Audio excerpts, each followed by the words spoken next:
आज तो हर किसी के पास मोबाइल है, सोशल मीडिया है, मालूम है अनीता राय। उसने कई किताबें लिखी अनीता राय ने। उसकी एक किताब है कदीर। अब आप समझ लीजिए कि कदीर लिखने वाला कैसा होगा। कोई मामूली आदमी तो कदीर लिख नहीं सकता, और न हर एक के कलम में इतनी ताकत है कि कदीर लिख दे।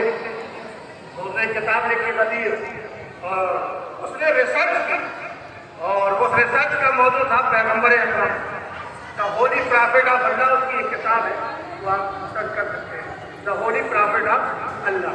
वो कैलिफोर्निया पहुंची यूनिवर्सिटी में रिसर्च करने के लिए, और वहां पहुंच के उसने रिसर्च करना शुरू की। तो वहां की कैलिफोर्निया की यूनिवर्सिटी के डीन ने उससे ये पूछा कि अनीता, तुम ये बताओ कि तुमने मोहम्मद को अपनी रिसर्च का मौजू क्यों करार दिया? तो जवाब आया, अनीता कहती है क्योंकि मुझे पूरी दुनिया में मोहम्मद जैसा इंसान नजर नहीं आया। आपने गौर नहीं किया? क्योंकि मुझे पूरी दुनिया में मोहम्मद जैसा इंसान नजर नहीं आया, इसलिए मैंने मोहम्मद को रिसर्च का मौजू करार दिया। तो पलट के अनीता कहती है वो मोहम्मद जो टेररिस्ट था, तो पलट के अनीता ने, जैसे जी ने कहा कि वो मोहम्मद जो टेररिस्ट था, तो पलट के अनीता ने कहा नहीं, वो मेरा मोहम्मद नहीं है। तो इसका मतलब मोहम्मद वो है, तुम्हारा मोहम्मद कौन सा है? तो अनीता कहती है सुनो, जो टेररिस्ट था वो मुस्लिम और बुखारी का मोहम्मद है, और जिसे मैंने रिसर्च का मौजू करार दिया है वो कुरान और अहले बैत का मोहम्मद है। सलावत पढ़े मोहम्मद और आले मोहम्मद पर।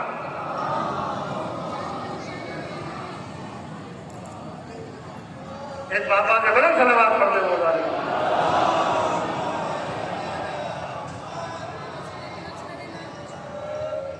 वो मेरा मोहम्मद नहीं है, वो कुरान और अहले बैत का मोहम्मद है। तो कुरान ने जमाने को समझाया। अब आप एक बात अंदाजा लगा लीजिए, जगह जगह स्कूल कॉलेज यूनिवर्सिटियां खुली हुई हैं। कोई जगह ऐसी नहीं है कि जहाँ कॉलेज ना हो, यूनिवर्सिटी ना हो, हर जगह कॉलेज और यूनिवर्सिटी। आपने कभी शहर के आदमी को गाँव में जाते देखा? देखिए कुरान की अहमियत क्या है। बेटों को कुरान पढ़ाओ और बेटियों को खासतौर से कुरान पढ़ाओ। अपनी बच्चियों को कुरान की तालीम दो। जहेज में कुरान देने से पहले इन्हें तालीमात आले मोहम्मद दे दो, इन्हें तालीमात कुरानी दे दो। अब आप देखें, आपने किसी बड़े शहर से जाते हुए गांवों में लोगों को नहीं देखा होगा कि गांव के स्कूल में शहर का आदमी जा रहा है। हमने ये देखा कि गांव के आदमी शहर में जाते हैं, मगर कुरान की अहमियत अल्लाह ने दुनिया के तमाम उलूम को छोड़ के एक शहंशाह की बेटी शहंशाहियत को ठुकरा के बापों की जिंदगी में इसलिए आई ताकि वो कुरान पढ़ सके। मगर बोलने में कुरान ने भी ऐसा कुरान पढ़ाया कि 40 साल तक जितना कुरान के लहजे में गुफ्तगू करती रही। मोहम्मद वाले मोहम्मद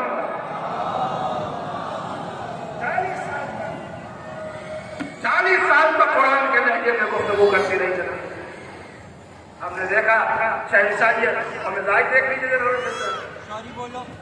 हम लोग तो डायरेक्ट मुकाबला करने लगते हैं, डायरेक्ट शहजादी। अरे आप पहले सजदा की खनीजा तो बनिए, हम डायरेक्ट मौला से मुकाबला नहीं है। मौला की जरूरत नहीं है, पहले उनके गुलामों से तो मुकाबला करिए कि उनके गुलाम कैसे हैं।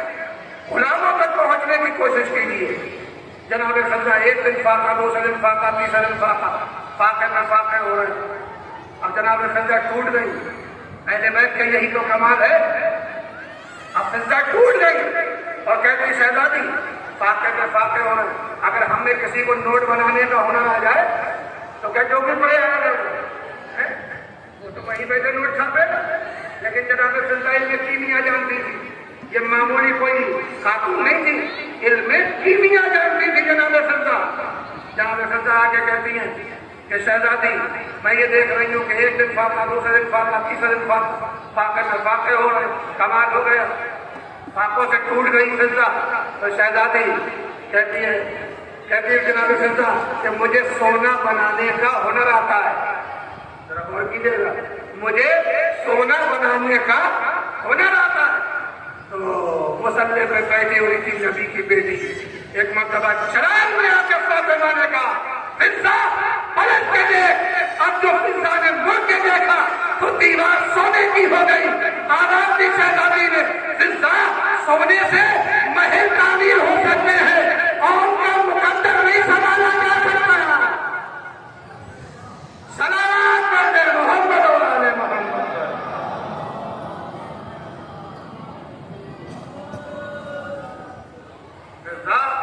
जहाँ के फाकों में, यहाँ तो मांगने वाले भी ऐसे आते हैं, कोई मामूली फकीर नहीं ये दरवाजे पर मांगने वाले आते हैं। तो एक जुमले की जरूरत होती, यहाँ तो मांगने वाले भी। खाना पक गया होगा, कौन सी घड़ी एकदम टाइम, ये वाली घड़ी नहीं जो आधा घंटा 2 घंटा 1.5 घंटा, वो एकदम टाइम है, बिल्कुल सटीक टाइम। खाना पक गया होगा, खाने वाले बैठ गए होंगे, रोटियां रख गई होंगी, दस्तरखान सज गया होगा। अब हम यतीम हैं, फकीर हैं, मिस्कीन हैं, मोहताज हैं, ये कौन है? एक दिन आए रोटी ले गए, दूसरे दिन आए रोटी ले गए, तीसरे दिन आए रोटी ले गए। ये कौन लोग हैं? ये रोटी मांगने वाले, रोटी लेने वाले, ये दरवाजे पर आके रोजाना ले जाने वाले, और यहाँ तो फाके हो रहे हैं। जब मैंने तारीख से पूछा तो आवाज आई, ये कोई मामूली फकीर नहीं है, बल्कि ये तो जिब्राइल अमीन है। मैंने हाथ जोड़े, जाग के सुन लीजिएगा मेरे दोस्तों। मैंने कहा जिब्राइल तुम क्या करोगे? तुम तो खाते नहीं हो, तुम्हें ले जाने की क्या जरूरत है? रोजाना रोटियां ले जाते हो और यहाँ फाके पे फाके हो रहे हैं। पलट के आवाज आई, अपने लिए मांगने नहीं आया, बल्कि दुनिया को बताने आया हूँ, ताकि दुनिया जान ले कि फातिमा ज़हरा के दरवाजे के भिखारी को भी जिब्राइल अमीन कहते हैं। सलाम करते मोहम्मद और आले मोहम्मद। अल्लाहुम्मा सल्ली अला मोहम्मद या अली।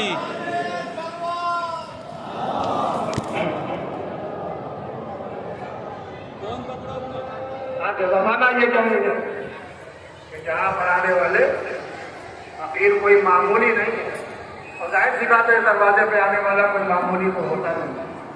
जो मामूली बन के आता है वो गहरे मामूली बन के जाता है। हमने यही देखा है। तो जनाब फिजा को तालीमात कुरान दे दी, और ऐसी तालीमात कुरान एक नजरिया दूसरी तरफ सुन लीजिए कि क्या फायदा हुआ, इस्लाम दीन शरीयत माना नहीं माना, क्या हुआ? फिलहाल आके कहता है कि अल्लाह के रसूल दीन माना, शरीयत माने, कुरान माना, क्या फायदा हुआ? हम तो जैसे पहले थे वैसे आ गए। लेकिन ये वो लोग हैं जो बाहर से आए। तो पैगंबर मुस्कुराए, का ठहर जा बिलाल, मक्का छोड़ने दे, मदीने पहुंचने दे, जमीन खरीदने दे, मस्जिद तामीर होने दे, गुलदस्ता अजान सजने दे। बिलाल तब बताऊंगा कौन अफजल है। आए मेरे दोस्तों, सलावत पढ़ लीजिए।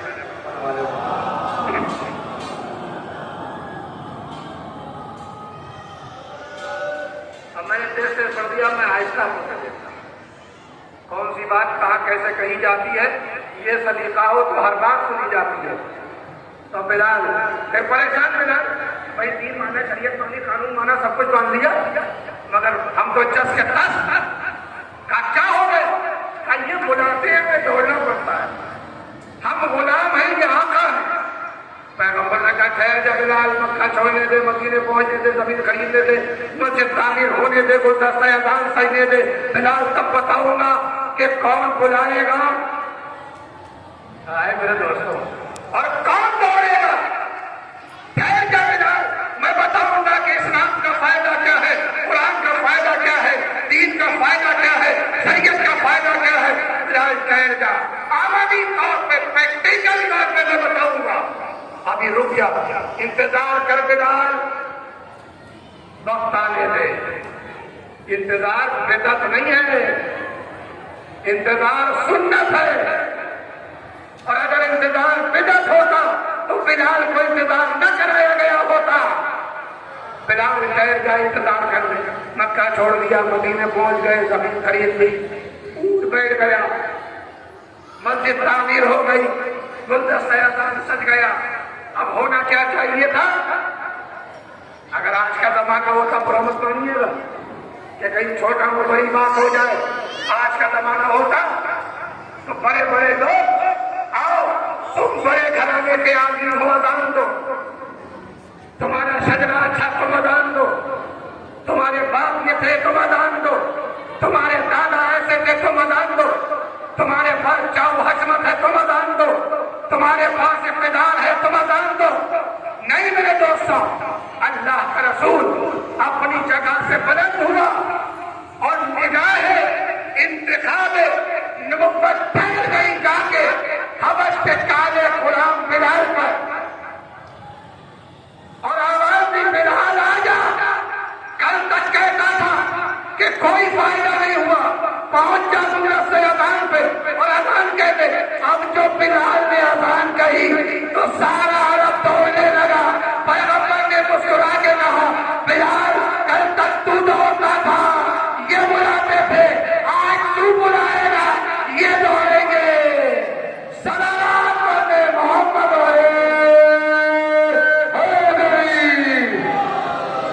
देखिए, आप लोगों ने शायद एक बात नहीं बताया, मौलाना रियाज़ करीम साहब, मौलाना मरहूम मदानी वाली साहब के ब्रदर हैं, जिन्होंने 40 साल इस मेंबर से खिताब किया है, और क्या उनकी कुर्बानी क्यों कह रही है, तकलीफ को उन्होंने अपनी खून से सींचा है।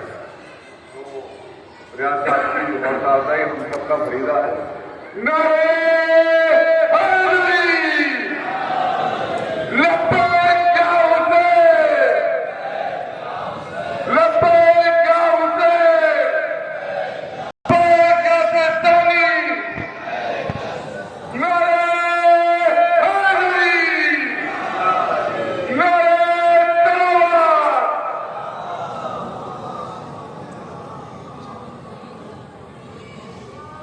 कल तक बिलाल तू बुलाता था इन्हें, अब जमाना पलट गया, अब तू बुलाएगा तो ये दौड़ेंगे। तो ये दो नमूने,